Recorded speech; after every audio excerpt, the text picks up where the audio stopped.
देख रहे हैं सक्षम भारत टीवी।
से परिवर्तन की थी, व्यापकता की दृष्टि से परिवर्तन की थी, सर्वसमावेशकता की दृष्टि से परिवर्तन की थी।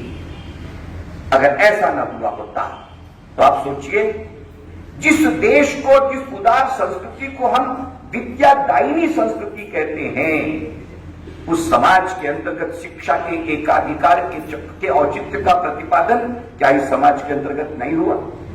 और क्या नहीं होता? तात्पर्य क्या है? अगर शिक्षा के माध्यम से इंसानी जिंदगी के अंतर्गत परिवर्तन होते हैं तो फिर कुछ केवल चुनिंदा वर्गों के लिए शिक्षा की व्यवस्था ये निर्घट अगर नहीं है तो ये क्या है?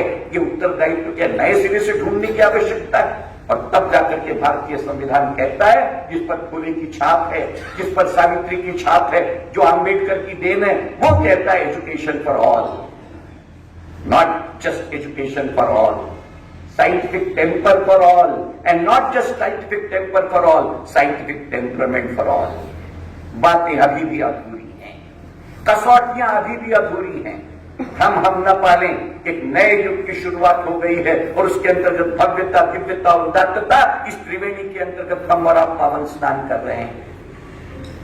निश्चित तौर के ऊपर में यक्ष प्रश्न है और इसलिए यह ग्रंथ केवल वाचनीय नहीं है अध्यक्ष महोदय, ये चिंतनीय है, ये मननीय है, ये श्रवणीय है, ये स्पृहणीय है, ये अतुलनीय है, ये सब उसके विशेषण है अविनाश जी। पर ये अनुकरणीय है, ये उसका सबसे बड़ा हिस्सा है। हम निशानों को केवल जिंदा रखने का अध्यक्ष महोदय काम किया करते हैं कि इनके निशान, वो उनके निशान, वो उनके निशान। और आपने ठीक कहा, अब तो निशानों के ऊपर में भी एकाधिकार हो गए हैं।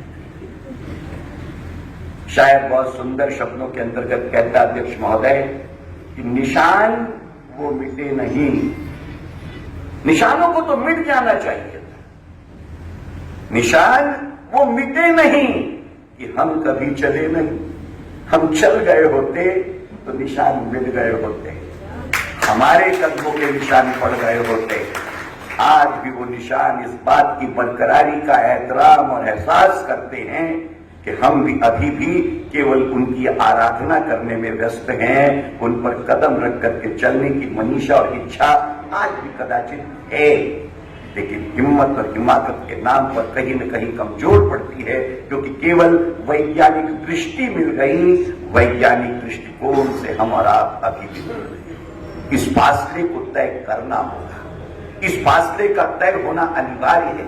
यही संविधान की मनीषा है, यही संविधान का स्थायी भाव है, यही संविधान का दिशा निर्देश है, यही संविधान का मूल संकेत है। संविधान ही सावित्री है, संविधान ही ज्योतिबा फुले है, संविधान ही अम्बेडकर है और संविधान ही आने वाले हिंदुस्तान की संवैधानिक तस्वीर है, जिसका अनुष्ठान कबीर ने किया, जिसका आद्य स्थान चारवाक का है, जिस पर हस्ताक्षर शाहू का है, जिसके ऊपर में मुद्रा फुले की है, जिसकी आत्मा में सावित्री है और जिसका कर्ता धर्ता लिखान अम्बेडकर का है।